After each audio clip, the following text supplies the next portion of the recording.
대한민국 상위 1%. 상위 1%란 자산 얼마로 생각하세요? 그 자산이랑 순자산에 순자산. 대한 순자산 10억 정도 있어야 되지 않을까요? 통장에? 1%. 통장에. 아니 그러면 아니 순자산에 부동산도 들어가지 자산에 그러면 상위 1%는 100억은 돼야 되지 않을까요? 최소? 상위 1%? 100억. 10% 가구 평균 순자산 61억 원. 61억 원. 61억 원. 61억 원이면은 순자산 61억 원. 네. 대표님 61억 원 되시죠? 그 법인 건물이랑 뭐 다 하면 아 순자산. 그러니까 법인 건물에도 법인 돈은 제 돈이 아니죠. 어떻게 보면. 법인의 주식 가치도 이제 개인의 자산이니까. 그러면은 뭐 약간 겨우 턱걸이 할랑 말랑하는 정도가 되지 않을까요?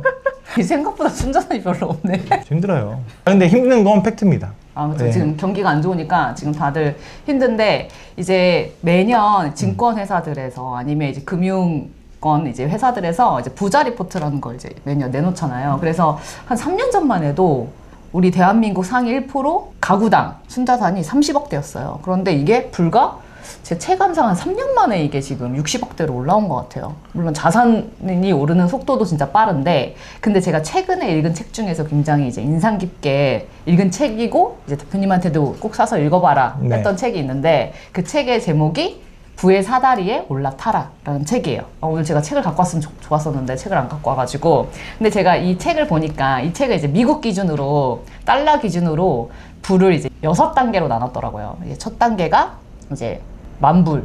한 1,500만 원? 1,500만 원. 네. 그 다음에 이제 10만 불, 그 다음에 100만 불, 1,000만 불. 최고 단위가 우리나라 원화로 환산하면 한 1,500억 기준으로. 근데 이제 우리가 계산하기 어려우니까 그냥 우리나라 기준으로 그냥 쉽게 그냥 1달러에 1,000원으로 생각을 해보면 1,000억 기준으로 우리도 약간 기준을 많이 세우잖아요. 1,000억 부자부터는 이제 뭔가 다르다.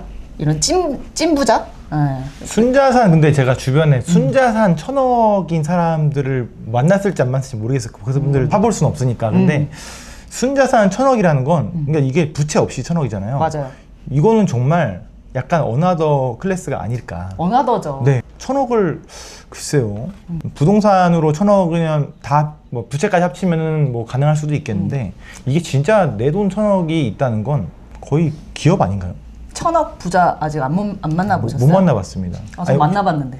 혹시 제가 아는 사람 중에 있나요? 아니요, 저는 이제 네. 상담을 하잖아요. 근데 유료 상담을 제가 한 누적으로 진짜 1,000명 이상 했는데 다양하신 분들이 와요. 그런데 그 오신 분들 중에 자산이 순자산이 1,000억이 넘어가는 분들 제가 한 4분 정도 봤어요. 근데 이분들의 특징이 뭐냐면 부동산으로 1,000억을 만드신 분들은 딱 여기에 건물이 있더라고요. 여기. 아니, 어디게요? 강남 아닐까요? 땡. PD님 맞춰보세요. 네? 용산? 용산? 땡. 강북. 땡. 강북 어딘가. 땡. 잠깐만요. 그러면 지금 부동산이긴 부동산인데 부동산이야. 그러면 서울에 있나요? 서울이야, 서울. 서울인데 강남 아니고. 성수.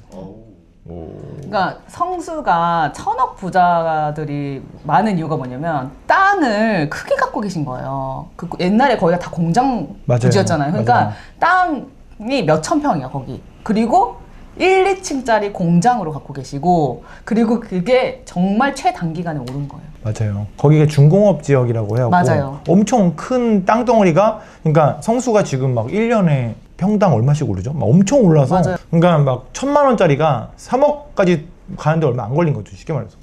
맞아요. 평당 1억이라고 하면 100평을 해도 이제 100억이잖아요. 근데 이제 300평인데 그거를 이제 허물고 이제 위로 올리신 분도 있고. 네. 예, 근데 그걸 되게 예전에 올리신 거죠.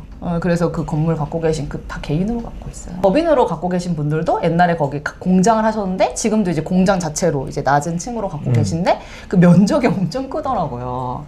그러니까 거기 이제 큰 기업들이 들어와서 땅값을 너무 단기간에 올려주니까 그냥 그거 예전에 10억에 사셨는데 네. 그게 10배, 10배가 된 거죠. 10배가 아니지. 100배 된 거죠, 100배. 네. 100. 네, 왜냐면 대출이 거의 없어요. 그분들은 이거를 뭐 10억, 뭐 20억 이럴 때 사셔가지고, 그래서 제가 그런 걸 보면서 아 이게 진짜 성수동이 엄청나다. 강남에 1,000억도 있으실 텐데 저는 그쵸. 강남 1,000억은 아직 못 만나봤어요. 근데 그런 분들이 이제 성수동이 이렇게 뜰 거라고 예상을 전혀. 하지는 못했을 텐데 이제 이런 것들이 어떻게 보면은 부동산은 역시 오래 두고 묻어두고 볼 일이다. 모든 자산이 그런 것 같아요. 요즘에 왜 하이닉스하고 삼성전자 갖고 있는 사람도 포모 오는 시장이라고 하잖아요. 성수동도 약간 그런 것 같아요. 갖고 있는데 포모 오는. 네, 요즘 주식 얘기하면 진짜 어디 카페 가면은 할머니 할아버지들까지도 주식 얘기하고 있어요. 그래서 보니까 우리 부모님도 주식 얘기하고 있고 우리 장인 장모님도 주식 얘기하고 있고 당연하죠. 뭐 주식 얘기를 안 하는 사람이 없고 온 주식을 국민이. 안 하면 약간 좀 뒤처지는 느낌이 드는 거죠. 왜냐면 지금 코스피가 이제 이재명 정부 왔을 때가 4,000피였나요? 네. 4,000피? 네. 4,000피였는데 이거를 8,000? 공약이 5,000피였죠. 공약이 5,000피였는데 5,000피 달성했는데 얼마 안 돼서 6,000피, 얼마 안 돼서 7,000피. 지금 광기의 장이다. 많이 버셨어요? 저는 이제 제가 좀 클럽을 하나 만들었는데, 네, 주식 클럽인데 회원 수는 저 혼자고요. 네. 가입하기 어렵습니다. 그래서 이제 가입이 제가 안 되는 거 아니에요? 하루에 제가 그 플러스되는 그 금액을 내 통장으로 이제 차익을 실현한다. 그래서 이제 일부분을 이제 실현하는 클럽을 제가 만들었고, 하루 얼마 그거는 제가 입절하세요? 아니 뭐 하루에 1,000만 원? 하루에 100만 원이 목표입니다. 하루에 100만 원. 그래서 지금 뭐 지금 꾸준히 하고 있습니다. 며칠째 지금 한 달 한 열흘 계속 성공하고 있는 거예요? 성공하고 있죠. 진짜요? 하루도 달성한. 근데 공휴일이 많으니까 이제 공휴일을 못 하잖아요. 공휴일 전에는 그래서 좀 땡겨서 합니다. 이제 쉬는 날이 3일이니까 300만 원을 익절을 해야 나는 휴일에 행복하다. 그러면 30일 지났으니까 벌써 3천만 원 익절하신 거예요? 지금 잘 이렇게 네. 그리고 일 안 해도 되겠네. 그래서 제가 생각해봤어요. 와이프 딱 앉혀놓고 자기야 하루에 내가 순수하게 100만 원을 벌면 고깃집 매출 500만 원 찍은 거랑 똑같은 건데. 그렇지. 세금도 없지. 그러면 나는 하루에 100만 원씩만 벌면 너무 행복한 거 아닌가? 그랬더니 갑자기 자기가 키더니 나도 할까? 이러는 거예요. 그럼 이제 끝물이 왔다는 거거든요. 지금 끝물인가? 네, 지난주 일주일 전에 이제 삼성 막 치고 나갈 때 와이프가 산 거예요. 그래서 제가 다 얘기했잖아요. 지금 와이프가 샀습니다. 알고 계십시오. 지금 위험합니다. 했더니 그래서 어제 떨어졌구나. 어제 그냥 후루룩 떨어지고 사셨어요? 와이프가 판대길래 팔지 말랬어요. 팔아야지. 그래야 우리가 사지. 아니 우리가 지금 책 얘기하는데 왜 여기까지 왔죠? 네, 그러니까 어쨌든 뭐 우리가 부라고 하니까 결국 이제 돈 맞아. 얘기하다 보니까 여기까지 온 것 맞아. 같은데 지금 사다리 이야기 계속 해야 됩니다. 네. 1단계 아까 1단계는 이제 뭐 1,000만 원이라고 치면 이제 1단계부터 6단계가 있는데 1,000만 원하고 이제 1,000억까지 이제 단계별 사다리가 있는데 제가 이 책을 읽고 되게 재미있었다고 느낀 게 뭐냐면 우리는 부라고 하면 이제 그래프를 보면 이렇게 연속적으로 계속 이렇게 누적돼서 부가 1단계부터 6단계까지 이런 연결된 그래프라고 생각하잖아요. 근데 이 작가가 얘기하는 거 1단계부터 6단계는 연결되어 있지 않다고 얘기하는 거예요. 왜냐면 다 이렇게 사다리처럼 이렇게 나눠져 있고 완전히 다른 단계다. 그래서 이 각각의 단계를 갈 때마다 다른 전략이 필요하다라고 얘기하는데 너무 공감이 되는 거예요. 근데 이제 저도 사실은 뭐 부모님한테 진짜 100만 원도 도움을 받지 않고 이제 자산을 불리는 데 있어서 그래서 오히려 부모님한테 용돈을 드리면서 생활비를 드리면서 사실 지금도 이제 살고 있는데 이렇게 살다 보니까 저도 어떻게 보면 제로에서 지금 한 4단계까지 올라온 것 같고 대표님도 저도 뭐 한 제로에서 보니까 한 그쯤인 것 같아요. 제로에서 한 4단계 정도 네. 이제 지금 뭐 책에서 얘기하는 거는 한 15억에서 150억 정도. 네. 근데 이제 우리나라로 따지면 이제 순자산 모든 대출을 제외하고 한 100억까지 순자산 100개를 이제 목표로 대부분 이제 부자라고 생각하고 달리고 있는데 현실적으로 이제 그 순자산 100개를 정말 1단계부터 시작해서 갈 수 있느냐? 이 책은 그 4단계도 굉장히 어렵다고 얘기해요. 4단계가 제가 봤을 때 일반인이 진짜 아무것도 없이 그냥 몸 하나로 시작했을 때 4단계까지 가는 것도 거의 기적에 가깝고 일단은 네, 거의 기적에 가까운. 왜냐면은 제가 그 책을 잠깐 봤을 때 어쨌든 1,000만 원까지 벌 때는 결국은 내가 회사나 뭐 일을 해서 노동으로 버는 돈인데 그렇죠. 지금 노동 뭐 예를 들어서 한 달에 뭐 300만 원, 400만 원 번다고 치면 뭐 쓰는 기본 비용이 있잖아요. 나가는 비용 빼고 한 제가 봤을 때 80%는 저금을 해야 된다고 생각하는데 근데 이게 만약에 내가 부모님하고 같이 안 살고 만약에 월세를 낸다거나 이러면은 뭐 엄청 줄어드는 거예요. 그래서 최대한 부모님하고 이제 그때는 같이 사시는 게 좀 좋지 않나. 모으기 쉽다, 빠르다. 부모님하고 같이 살거나 아니면 결혼하세요. 결혼하면 1+1 소득은 2배 늘어나는데 소비는 2가 아니고 1이거든요. 애를 낳기 전까지는. 그래서 저는 3단계까지는 결혼을 일찍 하고 이렇게 둘이 열심히 벌면 사실 3단계가 아니라 저는 4단계 이제 초입 부분은 이제 한 10억 여기는 누구나 노력만으로 올라올 수 있다. 근데 여기를 내가 20대에 가야 돼, 뭐 30대에 가야 돼 이러면 굉장히 어려운 단계인데 제가 그 책에서 보니까 이 4단계에 있는 만약에 4단계에 뭐 중위값으로 하는 뭐 순자산 60억이다. 60억이라고 하는 그 중위값에 있는 나이대가 60대예요. 네, 그러니까 우리는 아직 40대잖아요. 네. 그러면 그냥 우리가 지금 50억이 있다고 치면 이 50억이 그냥 복리로 불어난다. 그냥 지금은 이제 주식 투자 목표 수익률이 높으니까 한 10%의 이자로 복리로 늘어나면 우리가 72억씩 있잖아요. 그러면 72를 이제 10%로 나누면 7.2년 뒤면 우리 자산이 2배 늘어요. 그러면 지금 50억 순자산이 있으면 우리가 1년에 10%씩만 계속 꾸준히 투자 이익을 늘려가면 우리는 7년 뒤에는 100억 순자산이 되어 있는 거예요. 그러니까 우리는 50 초반에 100억 이제 순자산이 되는 게임이니까 사실 우리도 왜 우리가 100억 벌기가 왜 이렇게 어려워하는 거는 우리는 아직 시간이 짧아서일 수도 있어요. 맞아요. 네. 이거는 완전히 마라톤처럼 롱 레이스이기 때문에 맞아. 그러니까 제일 어려운 게 주변에 누가 갑자기 너무 잘 되면 거기서 이제 뽀모가 오는 거지. 나는 왜 이러지? 대표님이 약간 그런 사람 아니에요? 뽀모 만드는? 아니 아닌가? 제가 그게 아니라 제가 그렇다는 게 아니라 이제 물론 제가 어제 어떤 얘기 들었는데 주변에 친구들을 다 손절했대요.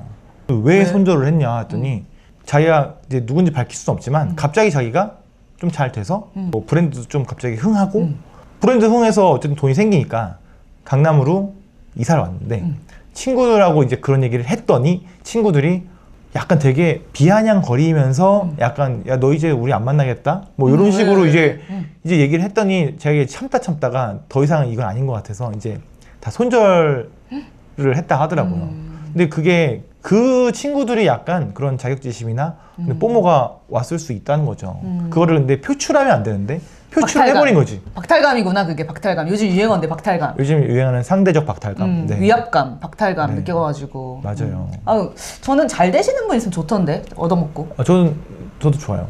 저도 좋은데 이제 가끔 근데 원래 대한민국의 기본 기조가 사돈이 땅을 사면 이제 배가 아프다 이런 속담이 있을 정도로 대한민국의 기본적인 그 어떤 민족성이라고 해야 되나? 약간 이 시기와 질투에서 비롯된 그런 코어에 그게 있으니까 더 잘 되려고 하는 그 경쟁 심리가 좀 깔려 있지 않나. 외국은 안 그런가요, 근데? 비쌀 것 같아요. 외국도 누가 하면 좀 배 아프고 그러지 않을까요? 근데 남한테 이렇게 관심 있지 않은 것 같아요. 남이 얼마를 벌었는지에 대해서 크게 관심이 덜한 것 같아요. 네. 네, 근데 우리는 이제 막 너 얼마 벌었어? 뭐 소득이 얼마 이런 걸 되게 자연스럽게 물어보는 문화라고 해야 되나? 특히 이제 부모님이 막 자식한테 막 이렇게 물어보는데 해외는 전혀 안 물어보잖아요. 해외는 그걸 안 궁금해하는 것 같아요. 일단 기본적으로. 기본적으로 네가 얼마 버는지가 그치. 난 중요하지 않아. 난 내가 지금 그치. 지금의 내가 중요해. 네, 그게 외국인 것 같고. 맞아. 근데 지금 뭐 주변에서 물어보면 다 답해 주시나요? 저는 다 답해요. 오. 답 안 해주세요? 저는 답 안 하죠. 왜요? 그 박탈감 때문에? 네. 그러니까 저는 제가 겸손하게 얘기하고 그렇게 해도 그 겸손함이 누군가에게는 상대적 박탈감을 일으킬 수 있기 때문에 많이 벌지 못하지만 그보다 더 못 버는 사람도 있을 수 있는 거잖아요. 저는 근데 그런 것 같아요. 많이 버는 게 중요한 게 아니라 벌면 이제 고정비나 세금이 더 늘어나기 때문에 사실 1억을 벌어서 세금을 적게 내고 적게 쓰는 게 사실 내 손에 남는 게 훨씬 클 수 있어요. 예, 이게 소득이 5억으로 늘어나고 10억으로 늘어나잖아요. 그럼 고정비가 더 커져요. 그리고 세금은 더 커져. 세금이 뭐 1억에서 5억 번다고 5배 커지는 게 아니라 제 체감상 한 7배 커지는 것 같아요. 세금은 약간 이 누진세기 때문에 예, 비례해서 늘어나지 않거든요. 그러니까 고정비도 엄청 커지죠. 그렇다고 해서 한 번 번 게 뭐 직장인처럼 따박따박 하는 게 아니잖아요. 이게 어떻게 보면 출렁임이 있는데 고정비는 한 번 고정해 놓으면 계속 이렇게 돼 있잖아요. 그러니까 고정비가 턱까지 올라왔다가 이렇게 되는 달이 있고 고정비가 보다 훨씬 이제 많이 버는 달이 있고 막 이렇게 되니까 사실은 이제 사업하시는 분들 특히 뭐 개인 사업자나 이런 분들은 사실 뭐 돈을 많이 번다고 해서 그게 전부 다 내 주머니에 꽂힌 돈이 아니라는 거. 맞아요. 그러니까 순자산과 뭐 매출이랑 전혀 이게 매칭이 안 되는 분들도 많고 뒤에 숨어 있는 이 세금이라는 것도 크고 그래서 저는 뭐 내가 얼마 번다 이런 거에 대해서는 그냥 말은 하지만 이제 버는 거보다 이제 나가는 것도 많다고 얘기하죠. 자식도 둘 키워야죠. 우리 집사람이 돈을 하나도 안 줘요. 집사람이라고 하는 게 보통 집에 있는 사람. 저희 남편 회사 다니는데 예. 원래는 이제 월급을 타면 이제 생활비를 줘야 되잖아요. 같이 이렇게 하는데 저희 남편은 부모님이 이제 하도 불만을 막 표출해가지고 제가 월급 다 써라 해가지고 이제 아예 생활비를 안 내거든요. 예. 예, 그러니까 이제 저는 우리 가족 다 생활비 하고 저희 엄마도 이제 생활비 드리고 뭐 이러면서 이제 시부모님도 용돈 드리고 뭐 이렇게 하면서 거의 한 6가족의 네, 그걸 이제 고정비를 하다 보니까 제가 버는 만큼 쓴다 이렇게 얘기해요. 근데 그게 이제 질문들이 보통 너 얼마 벌어라고 했을 때 그 나의 다 떼고 결산된 순수익을 물어보는 거 아닌가요, 보통? 다 떼고 어디까지 떼야 돼요? 세금 떼? 세금 세후. 세후? 그러면은 세후면은 2025년 거 아직 대답 못하네, 개인 사업자는. 아니죠. 그냥 월 결산해서 통장으로 봤을 때 통장에서 1일부터 말일까지 긁어갖고 총 수입에서 그러니까 저는 이제 수입이 여러 개로 들어오니까 세금을 어떻게 떼요? 세금이요? 확정되지 않았는데. 세금 확정되지 않았지만 저는 이제 단연간에 그걸 해오면서 그러니까 소득세는 정확하지 않지만 부가세는 대충 나오잖아요. 그쵸. 그래서 좀 빼고 그래서 쭉 하면 이제 그게 총 남는 금액이 그러니까 예를 들어서 3월 말에 내가 만약에 통장에 1,000만 원 있었는데 4월 한 11일까지 봤을 때 통장에 만약에 1,500이다. 500 본 거지. 세금 포함되어 있잖아요. 그렇긴 한데 세금을 저는 그러니까 장사할 때 저는 세금은 세금 통장으로 빼요. 아, 그냥 바로바로요? 아니, 월급날 빼버려요. 월급 줄 때 매출의 몇 프로로 빼갖고 그냥 아예 세금 통장을 만들었거든요. 그러면은 깔끔하다. 이게 이렇게 안 하면 위험한 이유가 맞아. 세금을 가끔 많은 사람 그 소상공인 사장님들이 그것까지 내 수입이라고 생각해요. 특히 부가세. 부가세 낼 때 돈이 없어. 맞아. 그러면 다 막 쓰고 카드 긁고 여행 갔다가 부가세 낼 때 돈이 없으니까 그 돈 500만 원, 1000만 원 없어서 대출한다니까요. 그러니까 안 돼요. 급해서 막 정책자금 대출 막 햇살로 막 끌어 쓰는데 이거 햇살론 같은 경우는 이제 약간 이금융 느낌이라 금리 크잖아요. 이것 때문에 또 하다가 또 맞고 하면 이제 커지는 거죠. 맞아. 세금은 내 돈이 아니기 때문에 항상 한쪽으로 좀 모아놔야 됩니다. 맞아요. 네. 세금까지 이제 떼면 이제 뭐 그런 소득인데 제가 봤을 때 이제 부의 사다리에서 1단계부터 4단계 초입까지는 이제 뭐 어떤 소득이든 근로소득이든 사업소득이든 달성할 수 있어요. 근데 제가 느끼기에 1단계부터 4단계 초입까지 중요한 거는 약간 소비? 그 1단계에서 제일 중요한 것 같아요. 소비를 줄인다. 아까 우리 말씀한 것처럼 부모님이 이제 살거나 빨리 결혼하거나 그럼 고정비를 좀 최대한 줄이는 거잖아요.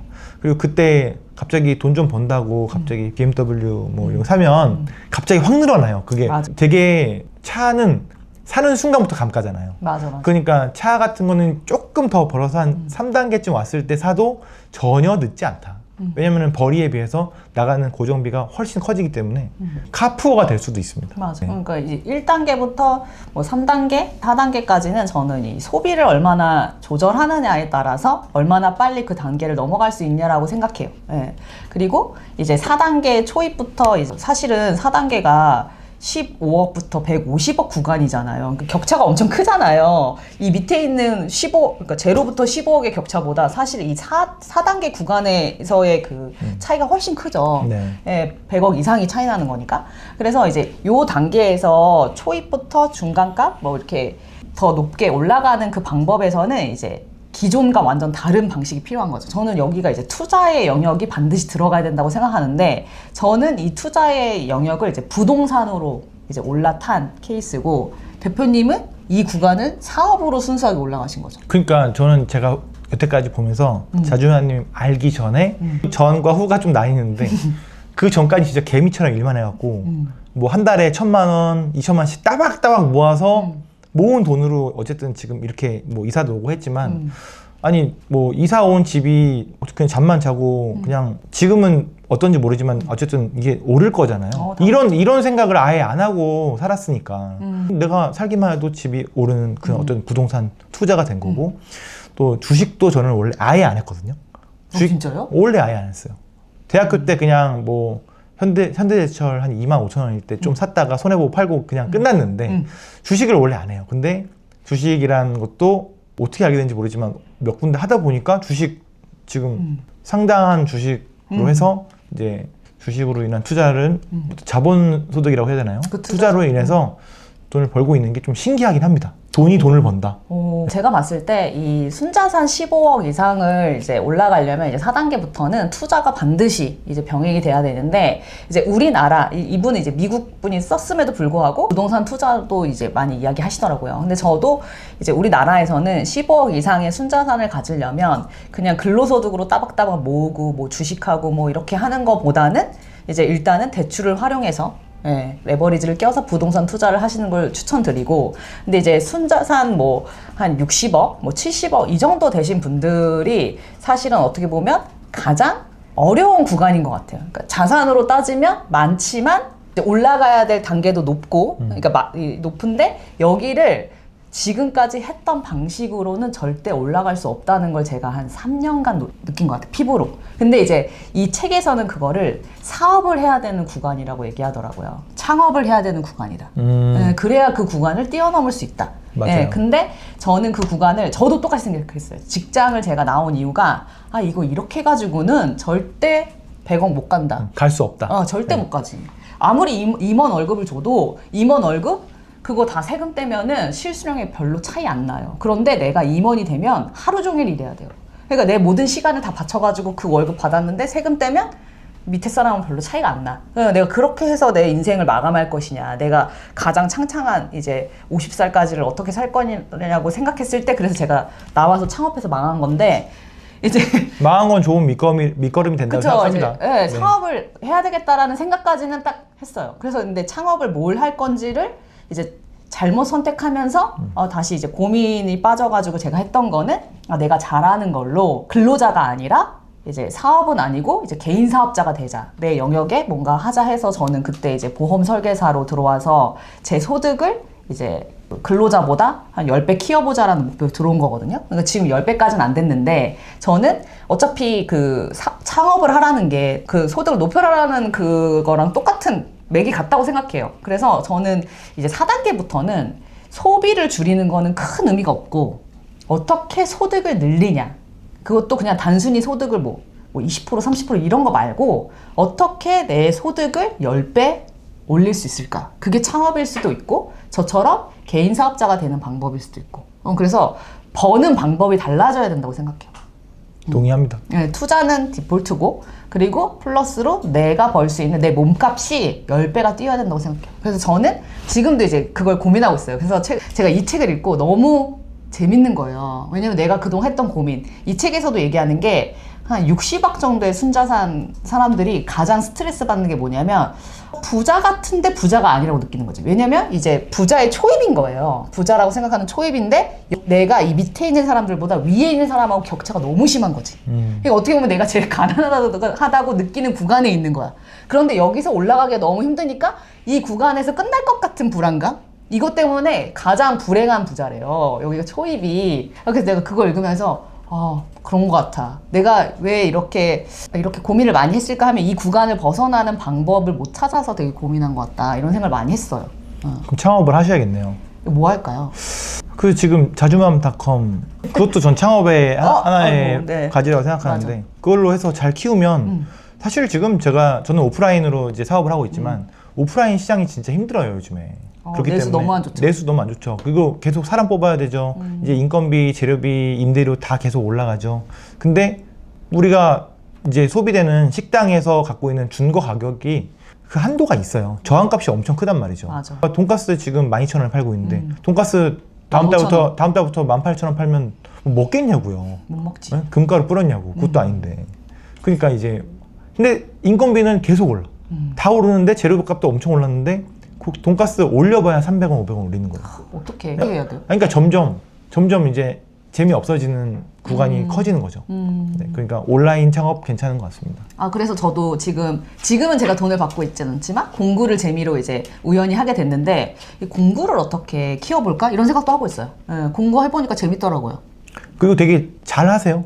제가요? 네. 하는 게 없는데. 별로. 아니 근데 그 하는 게 없는 것 같이 하는 게 되게 왜 너무 많이 개입되면 뒤에서 뭐 있는 거 아니야? 이런 생각 할 수 있거든요. 근데 지금 하시는 거 보면은 정말 깔끔하게 하시니까 정말 이제 뭐 되게 선의로 하고 있고, 그거를 위해서 방이 더 활성화됐고 지금 계속 좀 문의가 좀 들어오고 있잖아요. 네, 공구 문의가. 돈이 안 되니까 깔끔하게 하는 것 같아요.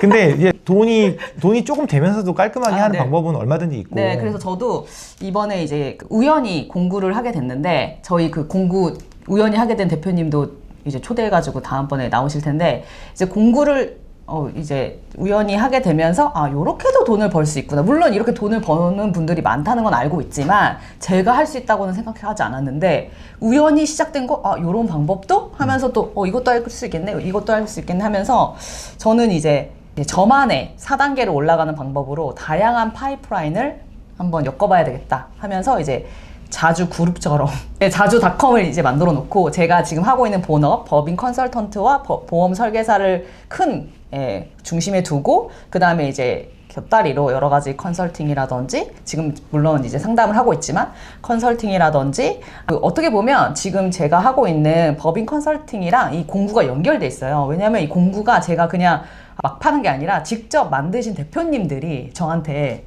제가 이걸 팔고 싶습니다라고 연락을 주셔가지고 제가 수수료 없이 팔아드리니까 어떻게 보면 미래의 저의 고객님이 되실 수 있는 분들을 도와드리는 개념으로 제가 이제 베풀고 그리고 그 대표님들한테 제가 공구 수수료 받지 않고 유튜브 출연을 제안드렸거든요. 그래서 이제 제 유튜브도 이제 활성화될 수 있고 그래서 서로가 윈윈할 수 있는 이런 거 찾으니까 재밌더라고요. 이게 돈을 벌어서 재밌는 것보다는 여러 가지 기회가 생겨서 재밌는 게 많은 것 같아요. 다 연결돼 있잖아요, 유기적으로. 맞아요. 네. 그래서 내가 이 자주맘이라는 이 이름으로 여러 가지를 할 수 있고 이 다양한 파이프라인으로 한번 이 4단계를 넘어가 봐야 되겠다 해가지고 요즘에 클로드 AI랑 엄청 얘기를 하고 있는데 제가 지금 느끼는 건 클로드 AI는 저를 못 따라오더라고요.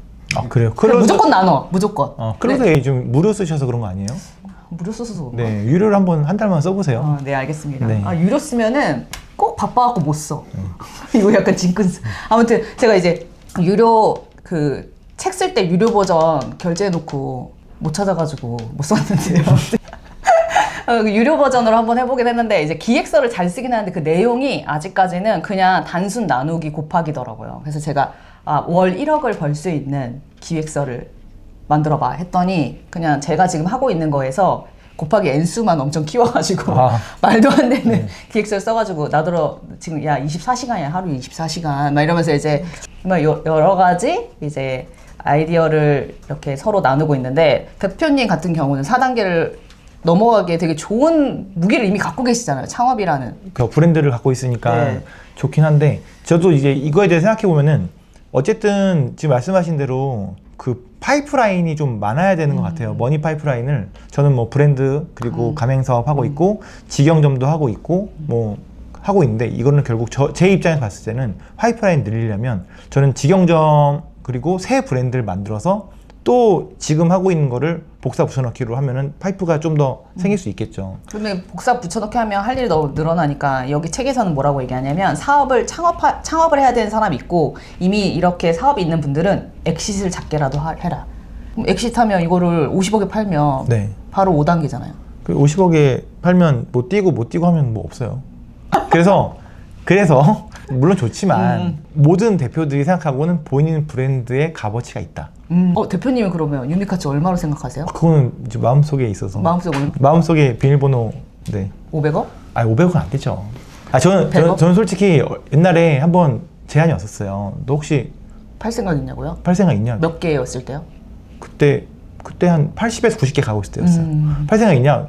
팔 생각 있는데 너무 금액이 안 맞으면 안 되지 않냐? 그쵸. 그럼 혹시 얼마 생각해? 그래서 난 솔직히 지금 이 상태면은 한 150억은 받아야 될 것 같다.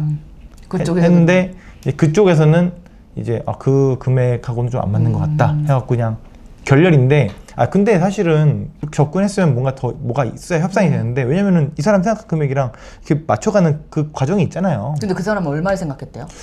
못 물어봤습니다. 궁금하네요. 궁금하긴 한데 그것도 약간 M&A 해주는 그런 사람들이 이제 처음에 던지고 살 사람도 없는데 일단은 만들어 놓는 거죠, 가격대를. 약간 에비타라고 하는 그런 개념 있잖아요. 네. 그러면 한 보통 4배? 아닌가? 4배. 5배. 그거 브랜드마다 다르긴 한데 치킨이나 커피는 한 7배? 돈가스는 4배? 돈가스는 제가 모르겠습니다. 돈가스 중에서도 엑시트한 브랜드가 지금 있는지 좀 모르겠어요. 얼마 전에 좀 잘 나가는 브랜드도 엑시트 할 뻔했는데 근데 못했대요. 결국은 뭐가 안 맞아서 못했다는데. 금액이 안 맞아서. 금액이 안 맞았어. 요식업은 액시 잘 안 되죠. 사실 대표가 생각하는 금액보다 쭉 추적 내리면 엑시트 할 수 있죠. 근데 아직까지 이제 시장 가격이 맞지 않는구나. 그러니까 결국은 상가 권리금하고 똑같은 거예요. 부동산처럼. 맞아. 파는 사람은 비싸게 팔고 싶고 그치. 사는 사람은 싸고 사고 싶으니까 그 중간에 그걸 조정해 주는 사람이 이제 중개사나 이제 그런 분들이 좀 조정을 해주면서 이제 협상이 되는 건데 저는 아직까지는 그 정도는 아닌 것 같고. 아니, 이제 힘들다고 하시니까 네. 그럼 이제 작게라도 이제 엑시트를 한번 하고 다시 뭐 온라인을 주력을 하시던지 뭐 이런 식으로 이런 계획은 없으시고 일단은 만들어 놓은 브랜드 계속 쭉 가져가시면서 하는 걸로. 만약에 좋은 기회가 있다면 가능할 수도 있겠죠. 근데 새로운 브랜드를 계속 발굴해서 내가 디벨롭 해야 되는 거는 저의 숙명인 것 같고 왜냐면은 요식업을 저는 안 할 수는 없다고 생각해요. 제가 벌써 20년을 했는데 외식업은 안 할 수는 없다고 생각했는데 어떠한 형태로든 외식업은 계속 해야겠죠. 본업이 소중하니까. 맞아요. 본업이 중요해요. 본업을 하면서 다른 거 뭐 투자도 하고 하는 거지 본업이 없어지면 약간 되게 휘청거릴 수 있다. 한 번에 휘청거릴 수 있다는 생각이 좀 듭니다. 그리고 이제 여기 책에서 재밌는 게 이제 6단계가 누구나 다 올라가고 싶어 하잖아요. 6단계 이제 1,500억 이상. 근데 여기는 정말 어떻게 보면 사업을 크게 엑시트하신 분만 갈 수 있어요. 최근에 이제 아정당이라고 그 사이트 한 방에 1,500억 엑시트해가지고 실시간으로 계좌 이체 받은 거 인증하신 분인데 그분은 2018년에 대기업 퇴사해서 아버지랑 같이 트럭 운전하면서 맞아. 어떻게 보면 2018년에 시작한 제로 단계에서 마지막 6단계까지 한 방에 가신 거죠. 이제 이러는 사람은 거의 0.008? 0.0037호래요. 0.0037. 한 단계 한 번에 가는 거예요? 거기에 있는 사람. 순자산 6단계에 있는 1,500억. 사람들. 그러니까 그러면 이분의 확률은 진짜 0.0000001이겠죠. 그쵸. 거의 처음 뛰었는데 마라톤 풀코스를 1등한 그냥 뛰었는데. 말이 안 되는 거고 이런 건 이제 열외로 두고 그러면 이제 우리가 이제 정말 6단계까지 올라갈 수 있느냐를 사람들이 늘 이제 얘기하잖아요. 근데 이제 이 책에서는 얘기하는 게 뭐냐면 6단계를 뭐 꼭 가야 될 필요는 없는 거죠. 왜 우리는 이제 순자산 뭐 500억으로도 충분히 행복할 수 있다 이렇게 생각하는데 왜냐면 6단계에서 돈이 많으면 굉장히 행복할 거라고 생각하지만 그 이면에 이제 우리가 이제 좋은 일만 있는 게 아니라 또 슬픈 일도 있잖아요. 좋은 일만큼. 그러면 이 6단계에 있는 분들이 이혼도 굉장히 많이 하고 가정 불화 뭐 이런 거 굉장히 심하고 맞아요. 그런 여러 가지 문제를 동반하고 있다. 맞아요, 이렇게 맞아요. 그게 또 공감이 많이 되더라고요. 그래서 너무 돈을 많이 벌면 그만큼 기쁨 뒤에 슬픔이 함께 온다는 그 노래 가사가 있는 것처럼 슬픔을 느끼고 싶네. 네. 어쨌든 간에 제가 봤을 땐 그래요. 돈을 너무 많이 벌면 뭔가 모든 일들이 그 돈하고 다 연결돼 있을 것 같고 그냥 막 우리가 생각하는 어떤 순수한 개념의 어떤 사랑이나 행복이나 편안함 이런 것들이 되게 불안할 것 같고 그러니까 많이 버니까 좀 많이 잃을 때도 분명히 있을 거라 생각해요. 그런 분들은. 그래서 저는 뭐든지 좀 적당해야 된다. 그런 분들은 그리고 엄청 강심장일 거예요. 당연하죠. 네. 그리고 어떻게 보면 굉장히 혼자 외로운 싸움을 하신 거잖아요. 그리고 저는 이제 정말 뭐 자산이 5단계에 계신 대표님들 많이 만나거든요. 근데 5단계에 계신 대표님들 만나면 그 무게가 막 느껴져요. 행복하다, 돈이 있어서 이런 분들은 거의 없고 맨날 뛰시거나 명상하시거나 그 누구보다 힘들어. 제가 보니 그분들의 일상이. 왜냐면 고정비가 얼마나 높겠어요. 예, 1년 한 달 고정비가 저는 뭐 한 3천만 원도 허덕이는데 그분들은 한 달 고정비가 30억. 이렇게 되면 숨을 못 쉬어. 네. 한 번 좀 하면은 한 달에 마이너스 5억 막 이렇게 되니까. 네, 이거. 네, 그러니까 이게 다들 돈 많이 벌어서 좋겠다, 뭐 매출에 커서 좋겠다고 하지만 그 이면에 그만한 무게가 다 있더라고요. 그래서 저는 이제 그분들 볼 때마다 되게 뭐랄까 부러운데 부럽지 않다? 막 이런. 그러면은 자주마님은 얼마 벌었을 때 제일 행복했어요? 딱 통장 결산 딱 해서 통장 잔고 딱 봤을 때 얼마 딱 벌었을 때? 저는 아직까지 이게 없어요. 그럼 아직 행복한 적이 없네요 아직? 네.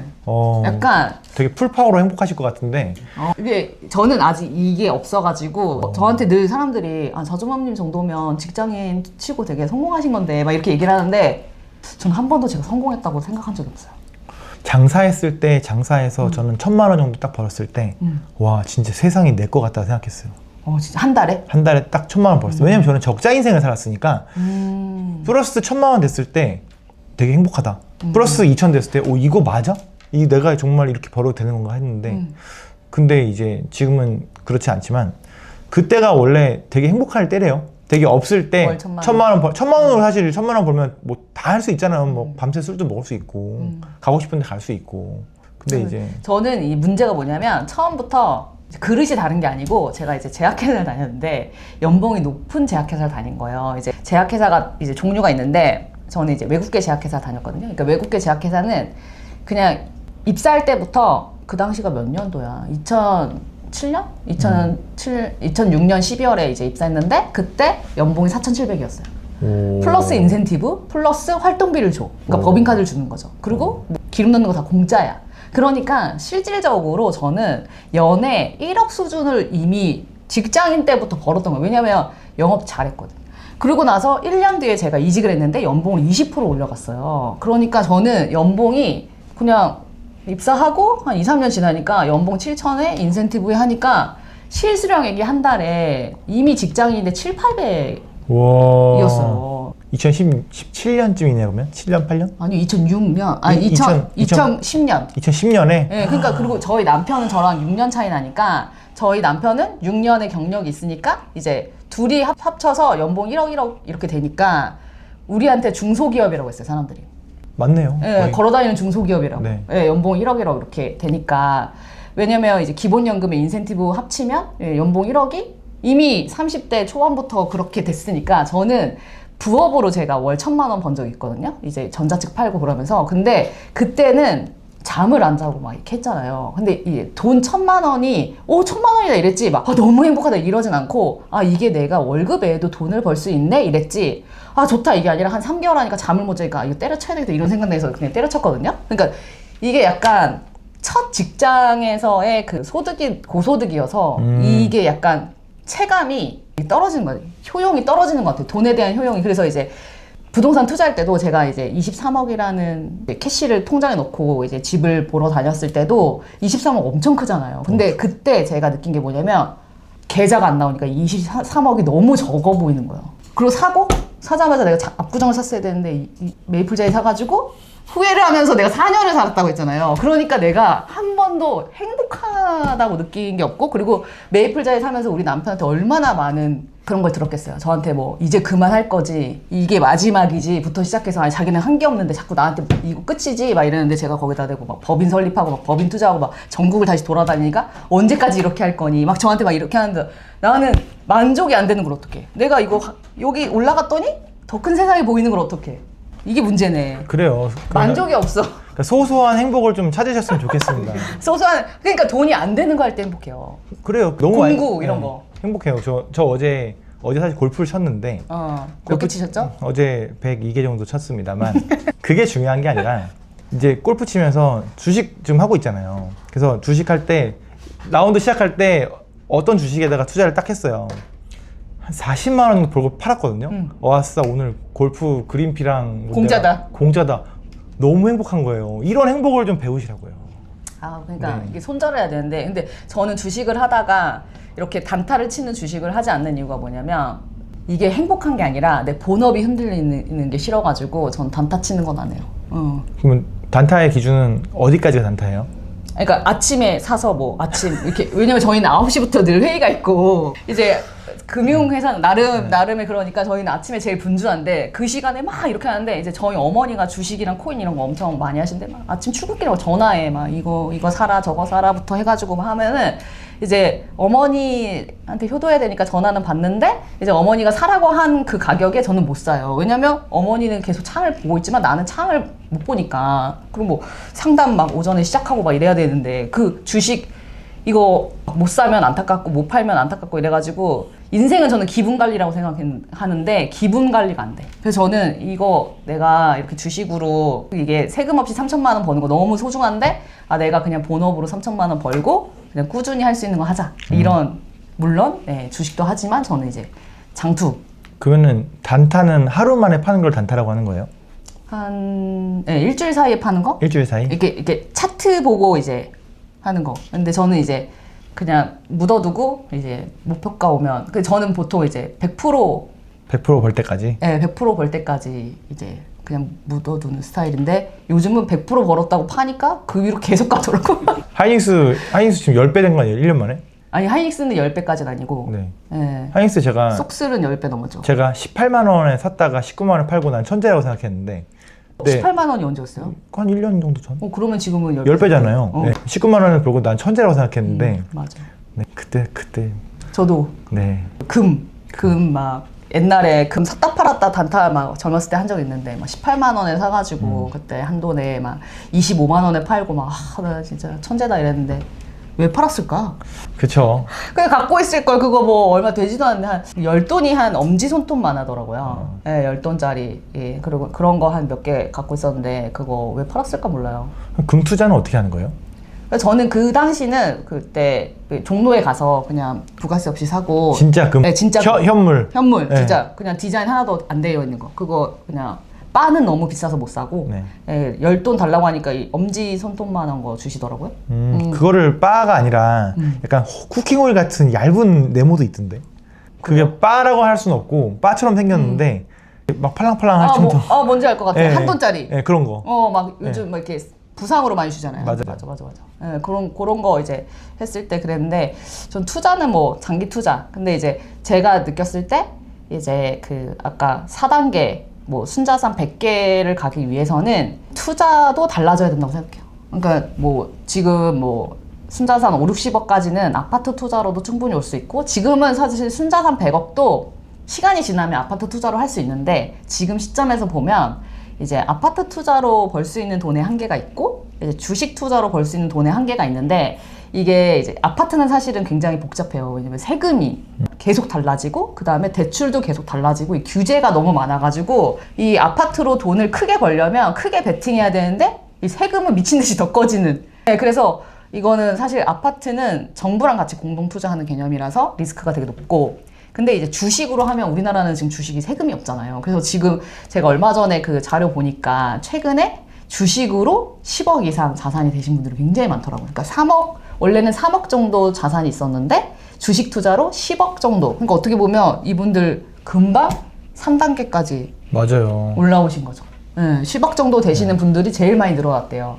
그리고 이제 원래 금융자산이 한 10억 이상 있으셨던 분들이 이제 30억으로 넘어가셨다고. 그러니까 이제 이 4단계에 있는 분들은 투자의 단위 자체가 달라져야 다음 단계 갈 수 있는데 재밌는 게 제가 이제 운영한 단톡방이 있어요. 한 2,000명 조금 넘게 계신데 제가 재미로 이제 투표를 해봤어요. 맨날 주식 이야기가 오고 가는데 어느 정도 시도로 하고 계실까. 근데 이제 제가 투표한 게 첫 번째가 이제 1억 미만 한다. 그 다음이 3억이었나? 3억, 5억, 5억 이상 이렇게 했던 것 같아요. 근데 제일 많은 구간이 저는 5억 이상이라고 생각했거든요. 근데 1억 이하가 제일 많더라고요. 한 1억 언저리. 네. 그래서 그거 보니까 이게 투자금이 크지 않구나. 아직까지 우리나라에서는 주식으로 이제 큰 금액을 넣기는 쉽지 않은 일이다. 왜냐면 일상이 흔들리니까. 그러니까 저도 주식 투자하면서 내가 일상이 흔들리지 않는 시드가 얼마가 했는데 저는 그게 10억이더라고요. 10억을 금융자산에 넣으면 이게 하루 종일 움직이잖아요. 그게 주식이 됐든 코인이 됐든. 근데 이제 10억을 넣으니까 이게 일상이 흔들려. 왜냐면 억 단위가 왔다 갔다 하더라고요. 작년에 9월인가 10월에 트럼프가 한번 얘기하면서 코인이 떨어진대. 야, 그때 억 단위가 왔다 갔다 막 하니까 이게 사람이 기분 관리가 안 돼. 일이 손에 안 잡혀요. 네. 왜냐면 이제 하루에 자산이 그래서 이제 그걸 보면서 제가 나하고 금융 자산은 왜냐면 투자를 해서 단계를 올라가려면 최소한 뭐 10억, 20억을 한 번에 투자를 해야 되는데 이걸 투자해서 내가 일상이 무너지면 그게 무슨 의미가 있어요. 네, 그래서 제가 나는 금융자산에 넣을 수 있는 나의 투자의 한계는 한 10억 정도구나 라고 이제 경험으로 배웠고 일상이 될까 했을 때는 저는 한 5억 정도는 내가 투자로 잃어도 일상이 되겠다라는 걸 제가 그냥 체감으로 하면서 그러면 요 정도까지 내가 투자할 수 있다 해가지고 그 포트폴리오를 변경한 적이 있어요. 그래서 저는 일상이 흔들리지 않고 저는 본업이 가장 소중하다고 생각하는데 본업에 집중할 수 있는 거는 부동산 투자다 해가지고 이제 부동산으로 이제 포트폴리오 많이 가져가고 금융 투자로는 뭐 요 정도 해서 세팅을 했죠. 그러면 자주맘님 하루에 주식창이나 코인 몇 번 보세요? 장에 따라 다른데 지금처럼 이제 코인장이 별로 안 좋으면 하루에 2번? 코인 오, 한 2번 두 보고 번. 주식장은 이제 틈틈이 보죠. 틈틈이 보는데 이제 이 시간을 합치면 그래도 한 30분 되지 않을까요? 그럼 틈틈이 봐도 매도는 하지 않는다. 매도하지 그죠? 않아요. 그냥 보는 거죠. 네, 그냥 보는 거죠. 그러니까 저는 이게 약간 단타성으로 자금을 만들어 놨기 때문에 단타성 자금은 따로 빼놨어요. 왜냐면 얼마나 단타 치세요? 액수가? 1억? 1억 1억은 너무 위험해요. 1억 하면은 제 일상이 흔들려요. 아침부터 기분 관리가 안 돼. 네, 아침에 딱 왔는데 1억 넣었는데 15,000? 어떡하지? 그러면 이거 한 되는 거예요. 1,000만 원?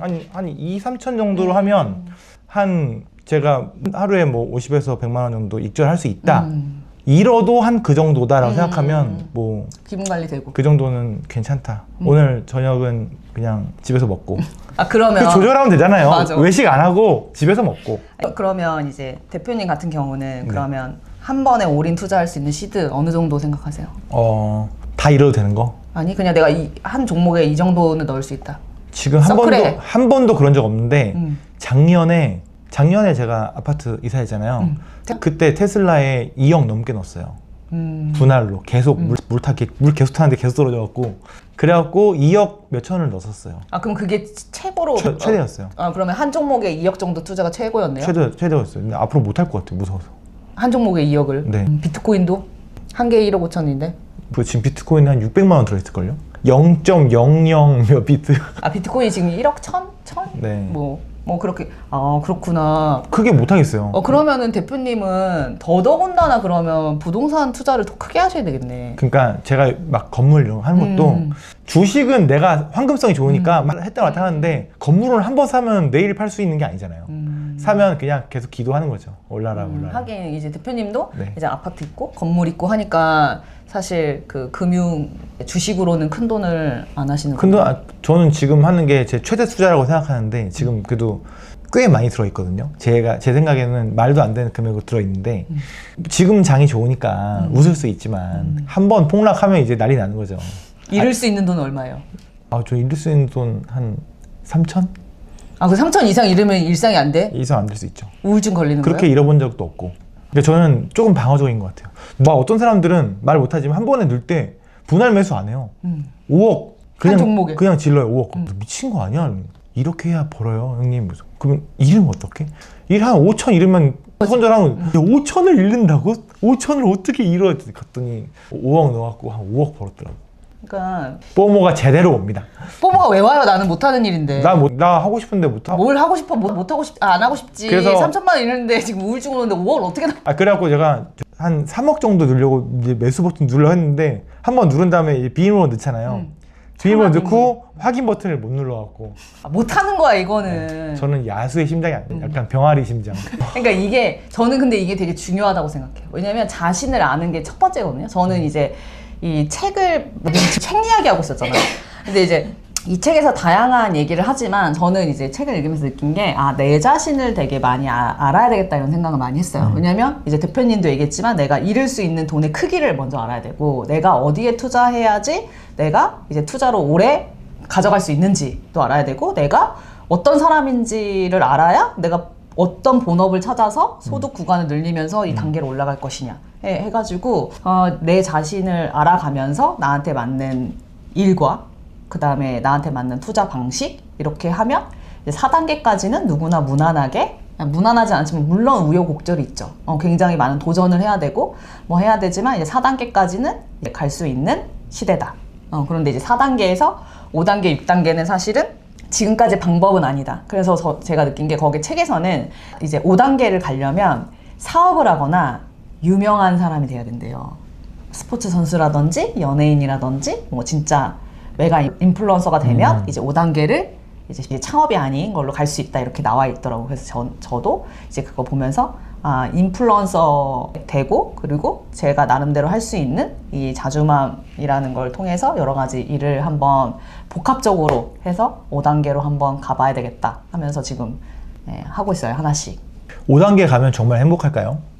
행복은 오늘 있죠. 오늘 얼마 있죠라고 오셨죠? 오늘 아직 이시를 못하고 어젯밤에 자는 동안에도 맞네요. 워렌 버핏처럼 자는 순간에도 돈을 버는 또 이렇게 자동 매도가 돼갖고 맞네. 어제 3천만 원 벌었으니까. 너무 행복합니다. 저는 이제 행복은 막 거기에 있는 건 아닌 것 같아요.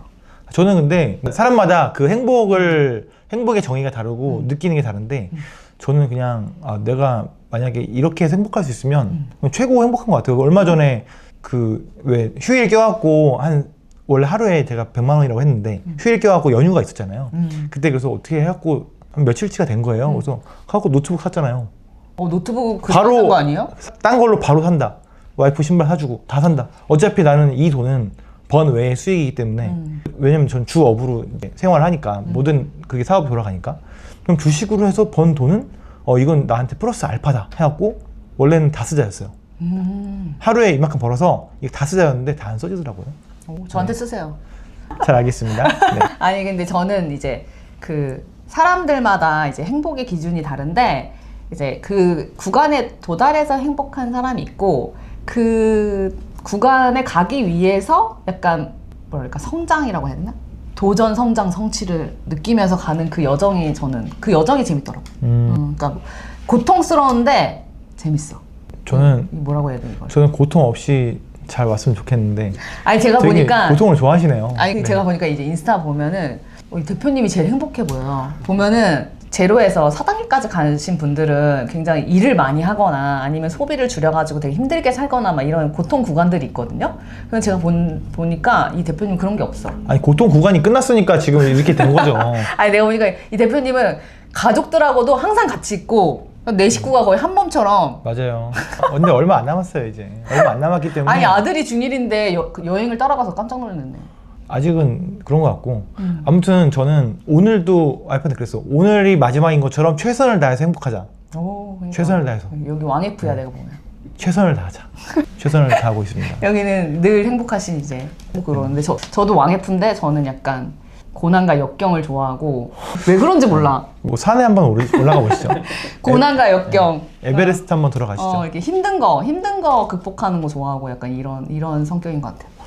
되게 저도 이제 해본 거잖아요. 그 힘듦을 극복해봤는데 다시 하라면은 좀 너무 힘들 것 같아요. 힘들죠. 하면서 막 늙고 병들고 약간 맞아. 몸도 병들고 막 삭잖아요. 맞아.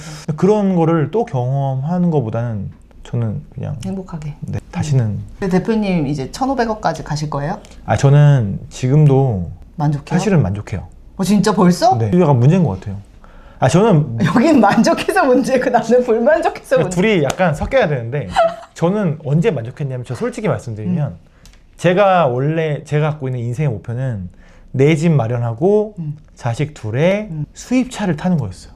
수입차 종류 무관. 그럼 이미 한 10년 전에 만족했네. 네, 저 이미 33살에 다 끝냈어요. 33살에 끝내니까 제가 와이프한테 그때 얘기했거든요. 나 이미 내가 갖고 있는 내 인생의 목표 다 이뤘어. 약간 되게 공허해. 그랬더니 와이프가 공허하다고? 공허해. 저는 제가 한 달에 1,000만 원 벌었을 때 제일 행복했다고 했잖아요. 그때구나 그때. 그때는 이제 2천만 원 정도 벌 때였는데 오니까 너무 내가 그냥 정상의 성공 같은 느낌이에요. 진짜 나도 그런 거 느껴보고 싶다. 공허함. 그게 2016년 이쯤이거든요. 10년 전이잖아요. 그렇게 해서 근데 계속 사업이 잘 되고 지형적이 막 늘어나고 하니까 뭐지 계속 내가 이래도 되는 거 하는데 갑자기 2020년도에 코로나 딱 터지면서 갑자기 확 뒤집힌 거죠. 그리고 2018, 9년에 이제 제가 안양에서만 장사하다가 서울에 있는 그래도 뭐 주변에 있는 사람들 잘하는 사람들 많이 보고 세상을 보니까 세상이 굉장히 넓고 맞아. 고수는 엄청 많고 엄청 많지. 난 내가 제일 부자인 줄 알았는데 난 정말 완전 저 아래에 있는 사람이었던 거죠. 그러니까 저는 자기 만족을 잘 살고 있었는데 말씀하신 것처럼 와보니까 내가 사는 정상이 아니고 수많은 봉우리 중에 하나였던 거지. 맞아. 그래서 첫 봉우리가 갔는데 나는 세상을 다 가진 그 사람이 된 거죠. 그래도 뭐 행복했고 앞으로도 행복할 거니까. 맞아. 네. 인생에 정답은 없어요. 이제 저처럼 사는 게 정답도 아니고 이제 대표님처럼 사는 것도 정답도 아니고 그런데 이제 나만의 정답이 있는 것 같아. 근데 이제 나만의 정답을 내가 정의하고 내가 목표해서 이제 나아가고 다 내 몫이죠. 뭐 그 고통을 겪는 것도 내 몫. 그러면 이제 열매를 따먹는 것도 내 몫. 이제 대표님도 이제 행복을 추구하고 뭐 그걸 다 매일매일 이렇게 하는 것도 다 대표님이 설계한 그 인생의 그림이니까 저는 이제 뭐이 책의 저자처럼 뭐 꼭 6단계까지 올라가는 게 모두가 성공은 아니다. 그러니까 내가 어디까지 할 수 있다는 거를 정해두고 거기에 맞춰서 내가 액션 플랜 짜고 내가 이제 실행을 해보면서 느끼면서 성장하면서 어디까지 갈 수 있는지를 이제 하는 게 저는 그게 재미. 그래서 요즘에 밤마다 이제 클로드 AI랑 얘기하고 막 이러면 저희 남편은 지금 딱 여기거든요. 우리 남편은 욕심이 없어가지고 저희 남편이 딱 30대 이미 다 이뤘어요. 저희 남편도 한국인이랑 결혼했죠. 네, 그리고 애 둘 낳죠. 한국인이요? 네, 저희 남편은 그냥 베트남 여자랑 결혼할 거라고 생각했는데 한국 여자랑 결혼했지. 그리고 뭐 돈도 잘 벌어오는 여자. 그리고 뭐 애 둘 낳. 근데 저희 남편의 인생의 목적은 아침밥 해주는 여자랑 결혼하는 건데 이제 그거는 실패했지만 어쨌든 뭐 밥 주는 아파트에 지금 살고 있잖아요. 그러니까 우리 남편은 욕심이 없는 거예요. 근데 이제 제가 맨날 막 사다리에 올라타라 이거 책 읽으니까 어제도 그만 올라타라 그만. 제가 어제 다리 아프다고 막 퇴근하고 나 다리 아파 이랬더니 사다리를 하도 올라타니까 다리 아프다 그러는데 뭐 같이 살아도 각자의 사다리가 다른 거죠 뭐. 그래서 근데 이 책은 한 번씩은 읽어보면 재밌을 것 같아요. 제가 올해 또 하반기에 또 계획하고 있는 게 있는데 약간 자주맘 약간 이너서클 커뮤니티를 하나 만들려고 하는데 예, 거기에서 독서 모임도 하고 막 이렇게 할 건데 이 책을 좀 첫 책으로 한번 해보고 싶을 만큼 약간 저한테 많은 인사이트보다는 저를 생각하게 만드는 책이었던 것 같아요.